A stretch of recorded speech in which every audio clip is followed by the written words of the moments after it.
नमस्कार दोस्तों, कन्फेशन की वीडियोस को आगे बढ़ाते हुए आज हम बात करेंगे। पिछली वीडियो में हमने जो स्टोरी बताई थी पकाला नारायण स्वामी की, उससे आगे बताएंगे अब। और पिछली वीडियो में बताया था कि जो founder of Indian evidence act हैं, मिस्टर स्टीफन, उन्होंने जो डेफिनेशन दी थी अपनी डाइजेस्ट में, उस डेफिनेशन को इंडिया में जो प्रीवी काउंसिल है, उसने भी एक्सेप्ट नहीं किया और प्रीवी काउंसिल के द्वारा दी गई जजमेंट को ही आज सुप्रीम कोर्ट एक्सेप्ट करती आ रही है। और वही डेफिनेशन जो पकाला नारायण स्वामी में दी गई थी 1939 में प्रीवी काउंसिल के द्वारा, उसी एडमिशन को इंडिया में एक्सेप्ट किया गया है।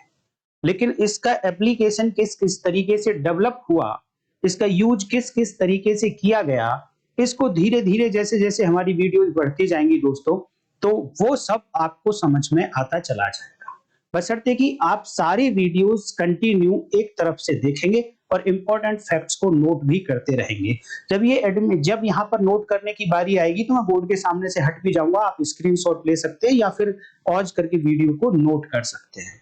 पिछली वीडियो में मैंने आपको मिस्टर स्टीफन द्वारा दी गई ये डेफिनेशन दिखाई थी और ये था उनका आर्टिकल नंबर 21।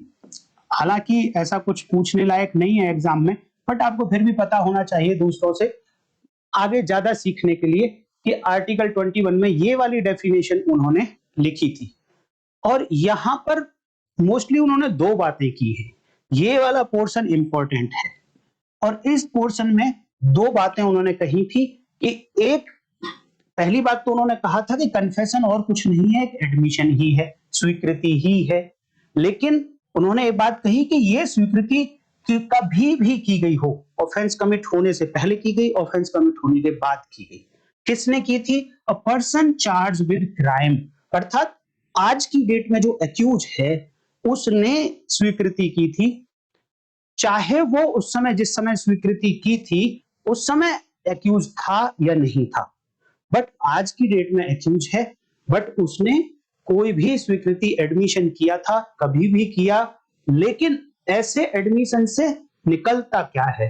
तो ऐसा admission stating that he committed crime, एक तो सीधा सीधा उस एडमिशन में क्या एडमिट किया, उसने क्या स्वीकार किया कि उसने ही क्राइम किया है, उसने ही अपराध किया है। या दूसरा पार्ट था इसका कि इस एडमिशन में ऐसा फैक्ट एडमिट किया है suggesting the inference that he committed the crime।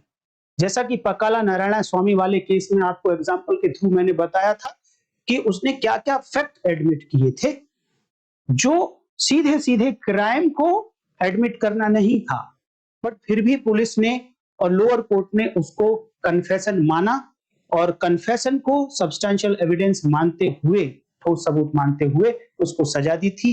But Privi council ने फाइनली उसको एक्विटल कर दिया था और अपनी एक नई डेफिनेशन उन्होंने दी और इस डेफिनेशन को ही इंडिया में आज तक फॉलो किया जाता है। आप वीडियो को पॉज करके इसको नोट कर सकते हैं या इसका स्क्रीनशॉट ले सकते हैं। अब जब भी बात आएगी कि डेफिनेशन क्या है कन्फेशन की, तो डेफिनेशन के रिगार्डिंग आपको ये केस और ये डेफिनेशन आपको रटी हुई होनी चाहिए, क्योंकि बिना इन दोनों बातों के कन्फेशन की डेफिनेशन का क्वेश्चन पूरा नहीं होगा। उम्मीद करता हूं स्क्रीनशॉट ले लिया होगा या वीडियो पॉज करके आपने नोट कर लिया होगा।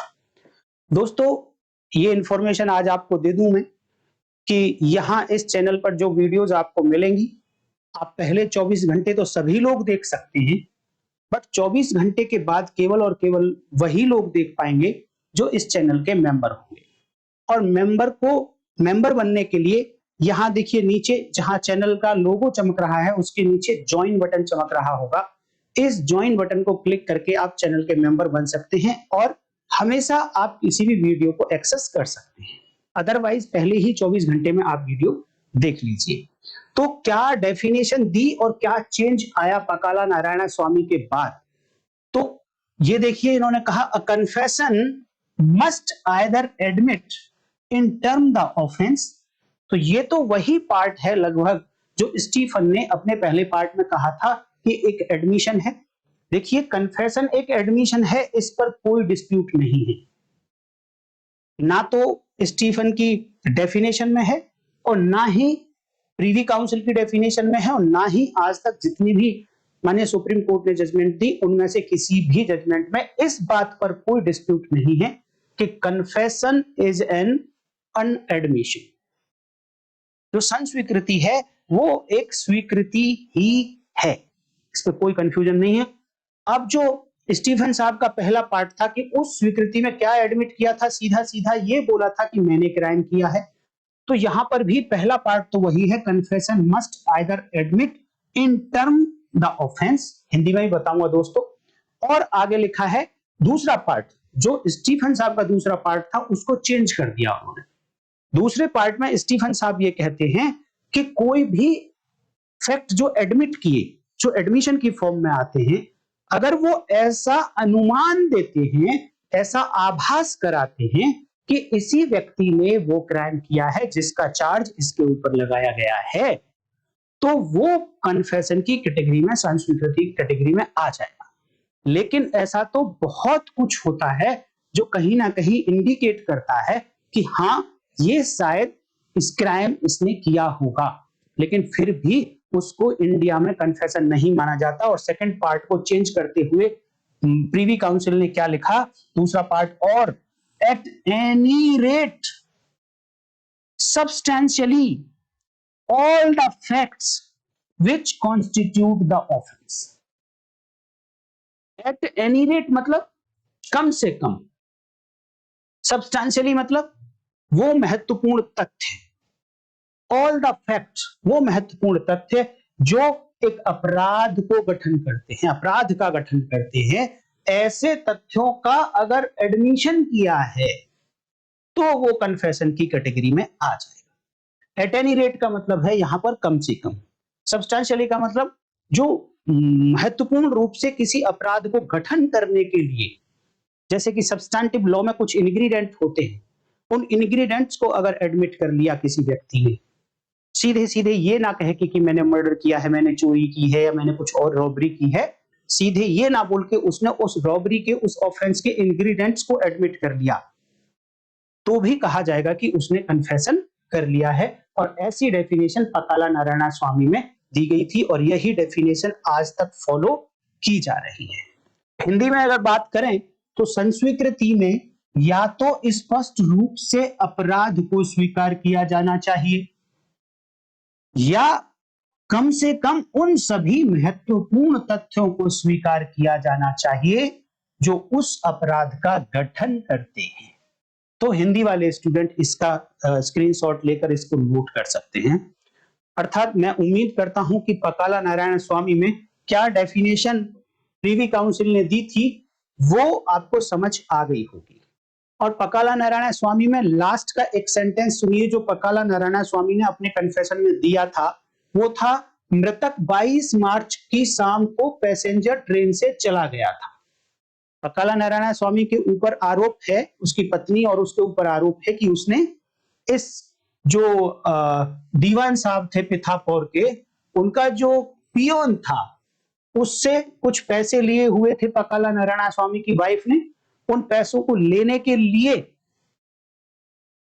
बुलाया था अपने यहां पर, अपने यहां एक रात रुका उसके यहां पर, और फिर उसने कहा था कि हमारे यहां से 22 मार्च की शाम को वो पैसेंजर ट्रेन से चला गया था। तो कुछ वर्ड्स थे जो इंडिकेट कर रहे थे कि हाँ इसी ने ऑफेंस किया है, बट ये वाला सेंटेंस कि 22 मार्च को पैसेंजर ट्रेन से चला गया था, ये कहीं ना कहीं उसको बचाता है और ये पार्ट कहता है कि उसने अपराध नहीं किया है। इसी बात को ध्यान में रखते हुए पकाला नारायण स्वामी में प्रीवी काउंसिल ने क्या कहा, no statement that contains self exculpatory matter can amount to confession if the culpatory statement is of some fact which if true would negate the offense alleged to be confessed। यहां पर यह कहा गया कि अगर मान लो ऐसा कुछ स्टेटमेंट दिया है किसी एक्यूज पर्सन ने कि वो उसको एक्सकल्पेट करता है, दो वर्ड आपको सुनने को मिलेंगे दोस्तों, एक इनकल्पेटरी एक एक्सकल्पेटरी। ये जो इनकल्पेटरी और एक्सकल्पेटरी वर्ड्स हैं ये बने हैं कल्पेबिलिटी से। आपने सुना होगा कल्पेबल होमिसाइड, ये जो यहाँ पर कल्पेबल है उसी से बना है कल्पेबिलिटी। इसका मतलब आपराधिक है कहीं ना कहीं। कल्पेबल होमिसाइड मतलब आपराधिक मानव वध।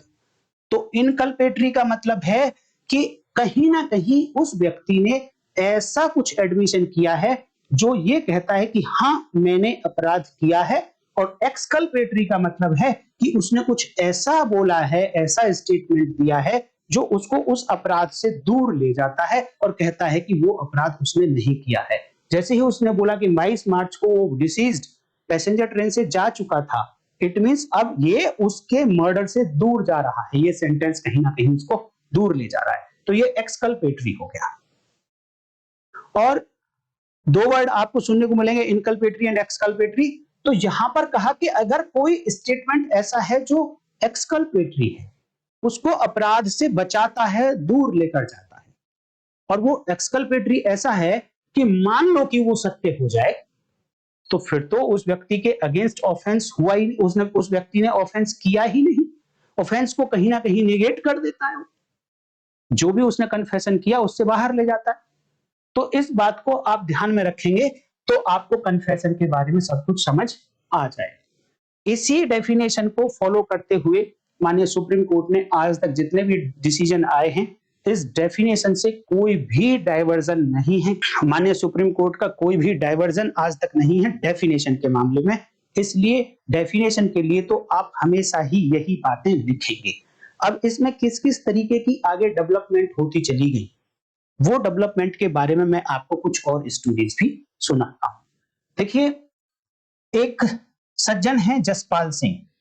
ये मैटर है दोस्तों 1952 का। जसपाल सिंह की पत्नी है पलविंदर कौर, और पलविंदर कौर के पैरामोर, यार कह सकते हैं, फ्रेंड कह सकते हैं, वो हैं मोहिंदर पाल सिंह। पति पत्नी और वो, ये तीन लोग हैं। इनके आसपास ये स्टोरी घूमती है और इसमें जसपाल सिंह का मर्डर हो जाता है और आरोप आता है उनकी पत्नी के ऊपर कि इसने अपने फ्रेंड मोहिंदर पाल सिंह के साथ मिलकर अपने पति जसपाल सिंह का मर्डर कर दिया है जहर देकर। और जहर में भी पोटेशियम साइनाइड, जिसके बारे में यह कहा जाता है कि अगर जीभ पे थोड़ा सा टच हो जाए तो उसी समय व्यक्ति मर जाता है। तो पलविंदर कौर एक्यूज है, जसपाल सिंह डिसीज्ड है, मोहिंदर पाल सिंह को एक्यूज है, और दोनों के रिलेशन कहीं ना कहीं हैं पलविंदर कौर के और मोहिंदर सिंह के। इस केस में हुआ ये, तो एक डेड बॉडी रिकवर होती है जो जसपाल सिंह की पाई जाती है, और वो डेड बॉडी रिकवर होती है कुएं के अंदर से ट्रंक में। और जब केस रजिस्टर हुआ, उसकी आइडेंटिफिकेशन हुई, आगे पता चली बातें, तो पता चला कि ये हस्बैंड है पलविंदर कौर का। पलविंदर कौर के रिलेशन है मोहिंदर पाल सिंह से। दोनों ने मिलकर जहर देकर इसका मर्डर कर दिया और डेड बॉडी को डिस्पोज ऑफ कर दिया। डिकम्पोज्ड पोजीशन में मिली, सड़ी हुई पोजीशन में ये डेड बॉडी उस कुएं में बरामद हुई थी। डेड बॉडी मिली तो हॉस्पिटल भेजा गया, वहां इसका ऑटोप्सी कराया गया, इसको पोस्टमार्टम के नाम से भी आप जानते हैं। और आरोप ये था कि पोटेशियम साइनाइड खिलाकर इसको मारा गया है, बट जब पोस्टमार्टम हुआ तो पोटेशियम साइनाइड जैसी वाली बात कोई एविडेंस बॉडी से नहीं मिल पाई। चाहे तो वो डिकम्पोज्ड हो गई थी इस कारण से या किसी और कारण से सही, बट पोटेशियम साइनाइड इस बॉडी के अंदर अवेलेबल है ऐसा कोई भी एविडेंस नहीं मिला। एक एक बात को आप ध्यान से सुनिए कि इसके अंदर कन्फेशन, संस्कृति में डेवलपमेंट कैसी होती जाती है।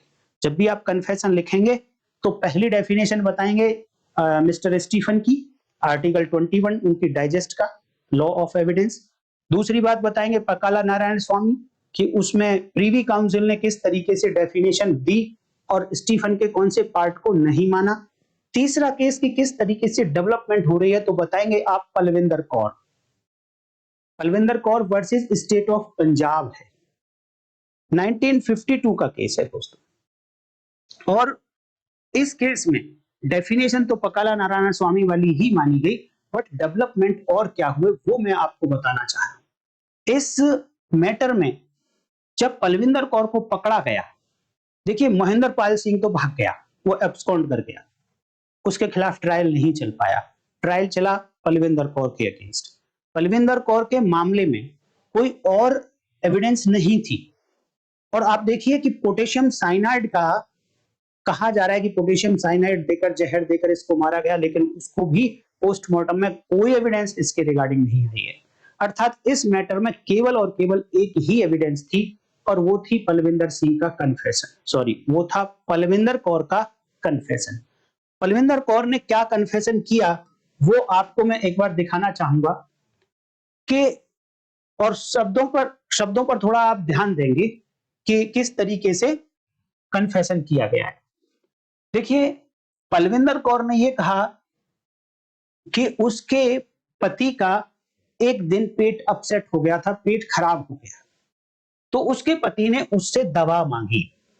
Her husband had a stomach upset and asked for medicine. उसने पिक्चराइज करना है आपको कि उसके हस्बैंड का पेट खराब हो गया है, वो दवा मांग रहा है अपनी पत्नी से, पलविंदर कौर से। तो अब पलविंदर कौर कुछ जवाब देगी, और जवाब में उसने कहा, she told him the medicine was kept in a बोतल इन एन अलमीरा। उसने कहा कि वो जो मेडिसिन है आपको पेट दर्द के लिए चाहिए, वो एक बोतल में, एक अलमीरा में रखती है। तो अब यहां पर वो व्यक्ति काम करेगा जसपाल सिंह, और क्या किया उसने, जसपाल सिंह उसने वो एक बोतल उठाई एक अलमीरा में से, और वो दवा समझ के उसको पी गया। एक्चुअल में वो दवा नहीं थी, वो पोटेशियम साइनाइड था। पोटेशियम साइनाइड किस काम आता है कि जो पहले फिल्म थी, फोटोग्राफिक फिल्म हुआ करती थी, नेगेटिव्स बनते थे पहले, फिर उनको साफ करके फोटो बनाए जाते थे। तो ये जसपाल सिंह फोटोग्राफी का शौकीन था, तो ये फोटोग्राफिक नेगेटिव्स जो होते हैं, फिल्म जो होती है, उसको साफ करके फोटो बनाने के लिए घर में पोटेशियम साइनाइड भी रखता था।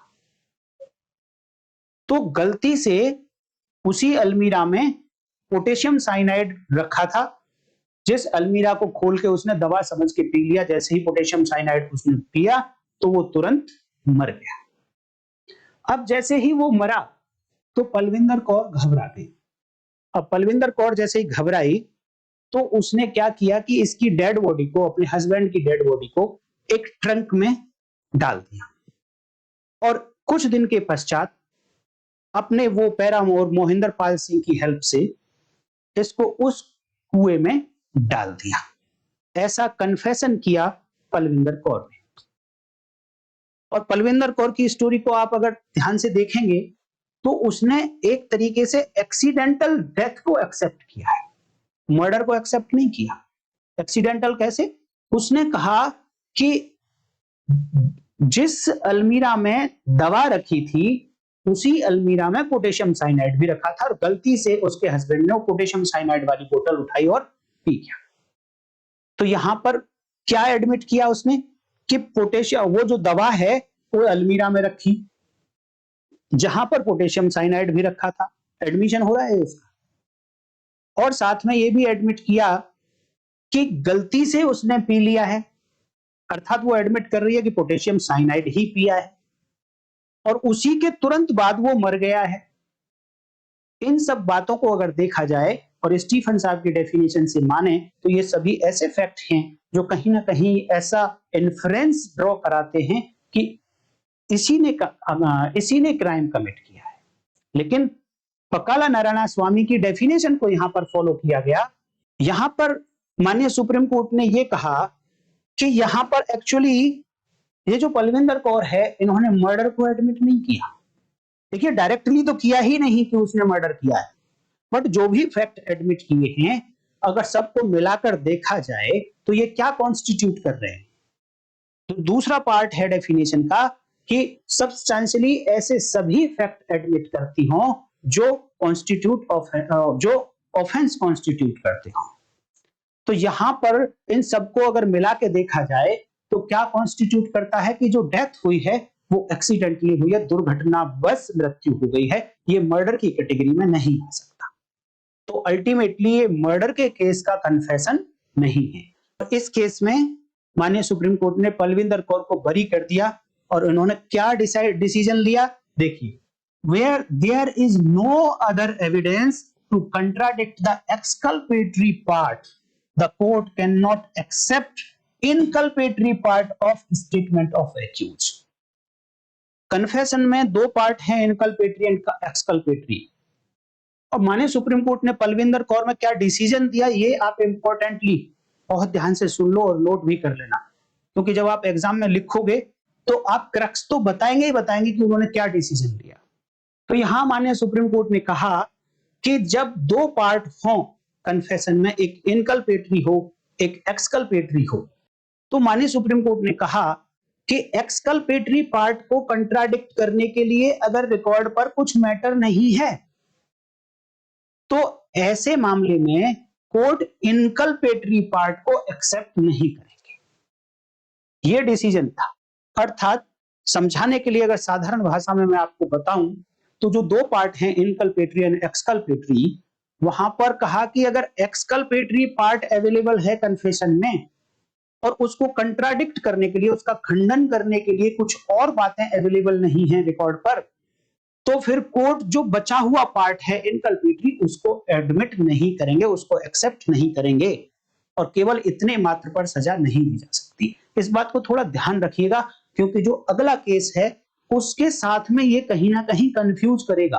अगर आपने इस बात को, इस लाइन को ध्यान रखा, other evidences to contradict the exculpatory part, क्या चाहिए जब दोनों बातें होंगी और डेवलपमेंट होगा आगे धीरे धीरे। देखिए इसमें तो कहा कि एक्सकल्पेटरी पार्ट को कंट्राडिक्ट करना है, लेकिन आगे अभी बातें आएंगी कि इनकल्पेटरी पार्ट को कोरोबरेट करना है। लेकिन कोरोबरेशन वाली बात इसमें नहीं है, पलविंदर कौर वाले में। इसमें एक्सकल्पेटरी पार्ट को कंट्राडिक्ट करने वाली बात है। तो यहां से आप समझ गए होंगे डेफिनेशन वही थी, लेकिन थोड़ा सा डेवलपमेंट ये आया कि दो पार्ट होते हैं इनकल्पेटरी एंड एक्सकल्पेटरी। तो पकाला नारायण स्वामी में तो ये कहा था कि आप एक्सेप्ट कीजिए, एज ए होल करिए, और आप रिजेक्ट करना चाहते हैं तो भी एज ए होल कर दीजिए। आप ऐसा नहीं है कि इनकल्पेटरी को एक्सेप्ट कर लेंगे और एक्सकल्पेटरी को रिजेक्ट कर देंगे, नहीं। In reject as a whole and accept as a whole, आप उसको अलग अलग मत बांटिए। बट यहां पर भी कहीं ना कहीं ऐसी ही बात थी। उन्होंने कहा कि जो एक्सकल्पेटरी पार्ट है उसको भी आपको एडमिट करना पड़ेगा और केवल इनकल्पेटरी पार्ट को एविडेंस मानते हुए सजा नहीं दे सकते हैं। बस एक कंडीशन लगा दी कि एक्सकल्पेटरी पार्ट कंट्राडिक्ट नहीं हो रहा है तो आप फिर दोनों को अलग नहीं कर सकते हैं।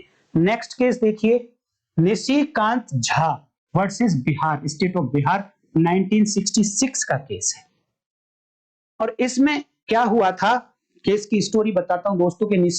निशिकांत झा, इसके ऊपर अपने फ्रेंड दोस्त का मर्डर करने का आरोप है ट्रेन में। अब ये पकड़ा कैसे गया कि एक गांव के पास से जब नदी जा रही है तो उसमें अपने ब्लड के कपड़े धो रहा था, जो कपड़े इसके खून में सने हुए थे उनको साफ कर रहा था। गांव वालों ने इसको आकर पकड़ लिया, पुलिस के हवाले कर दिया। तो इसने दो बातें एडमिट करी।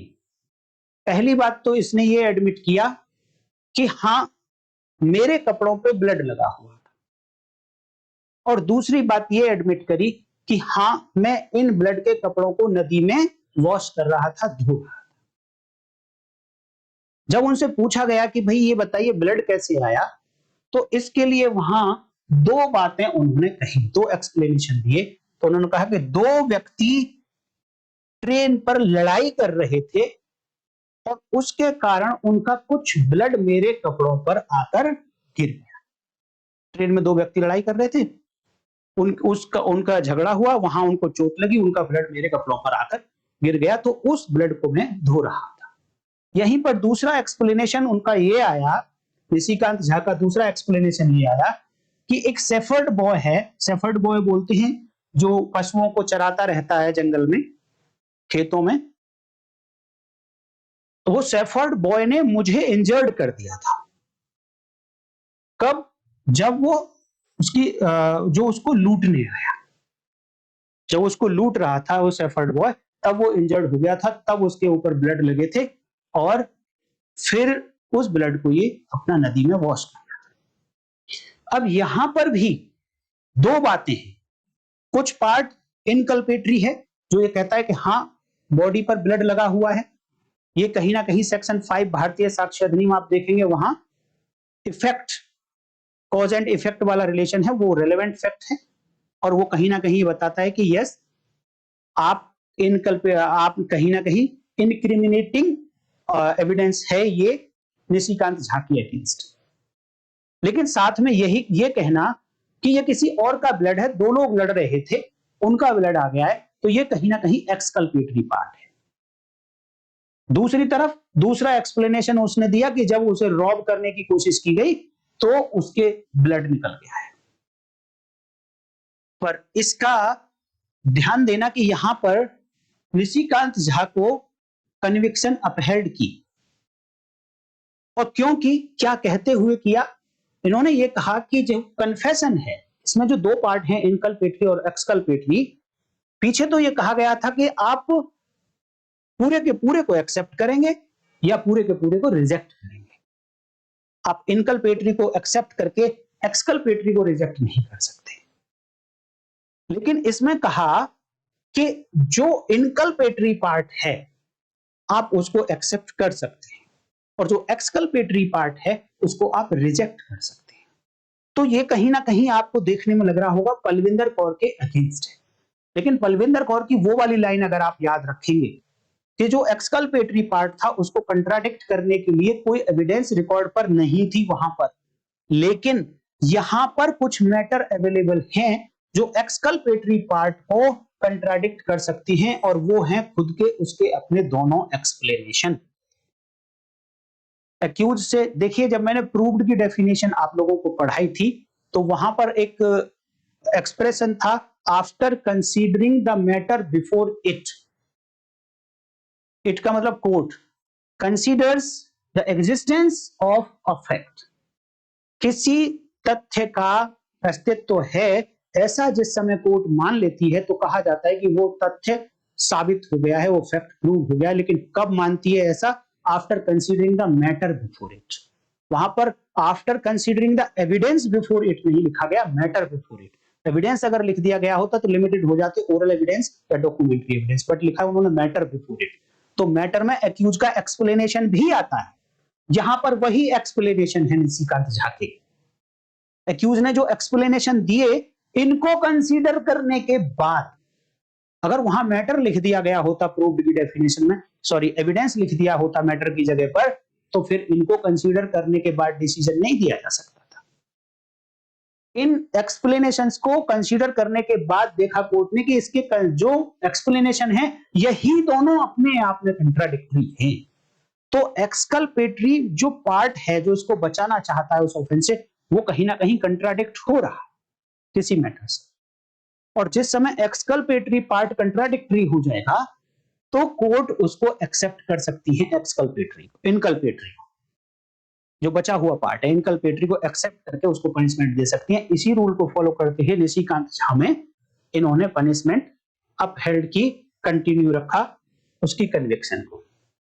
देख लिए क्या लिखा है यहाँ पे, Supreme Court held that the court need not accept और reject the statement of accused in its entirety. जैसा कि पीछे बोला गया था कि सारे के सारे को एक्सेप्ट करेंगे या सारे के सारे को रिजेक्ट करेंगे, तो इस केस में माननीय सुप्रीम कोर्ट ने कहा कि कोर्ट नीड नॉट, जरूरत नहीं है कि सारे को एक्सेप्ट करें या सारे को रिजेक्ट करें, and it can rely on one part and reject the other. ये कहां डिसाइड किया? Nishikant Jha versus state of Bihar 1966 का केस है। और यहां पर क्या डेवलपमेंट हुई? पलविंदर कौर से थोड़ा आगे बढ़े और ये कहा कि कोर्ट चाहे तो एक पार्ट को एक्सेप्ट कर सकती है और दूसरे को रिजेक्ट कर सकती है, लेकिन कंडीशन यहां पर क्या आ रहा है निकलकर कि एक्सकल्पेटरी पार्ट को कंट्राडिक्ट कर पा रहे हैं, उसके एक्सप्लेनेशन ही अपने आप में सफिशिएंट थे कंट्राडिक्ट करने के लिए। और इस तरीके से माननीय सुप्रीम कोर्ट ने निशिकांत झा में ये डिसीजन सुनाया। दोस्तों, कन्फेशन की सीरीज में ये डेफिनेशन के रिगार्डिंग और डेफिनेशन के आगे थोड़ा सा इंप्रूवमेंट कि इनकल्पेटरी, एक्सकल्पेटरी एंटायरिटी में देखेंगे या एंटायरिटी में रिजेक्ट करेंगे, एंटायरिटी में एक्सेप्ट करेंगे, उस पर थोड़ी थोड़ी डेवलपमेंट आप लोगों ने सीख ली होगी। उम्मीद करता हूं दोस्तों कि डेफिनेशन के रिगार्डिंग तो आपको कोई कंफ्यूजन नहीं होगा, इनकल्पेटरी एंड एक्सकल्पेटरी के रिगार्डिंग भी कोई कंफ्यूजन नहीं होगा। एंटायरिटी में पढ़ेंगे या फिर पार्ट भी कर सकते हैं, उसके रिगार्डिंग भी कोई कंफ्यूजन नहीं होगा। अगर इतना सब सीख गए हैं तो मैसेज करके, कमेंट करके बताइए, वीडियो को लाइक एंड हाइप करिए, चैनल पर नए हैं तो चैनल को सब्सक्राइब कर लीजिए और ज्वाइन जरूर करिए, अदरवाइज 24 घंटे के बाद आपको वीडियो अवेलेबल नहीं हो पाएगी। तो आज की वीडियो में इतना ही दोस्तों, कल फिर मिलेंगे, इसी सीरीज को आगे कंटिन्यू करेंगे, तब तक देखते रहिए लीगल लैंप। नमस्कार, जय हिंद।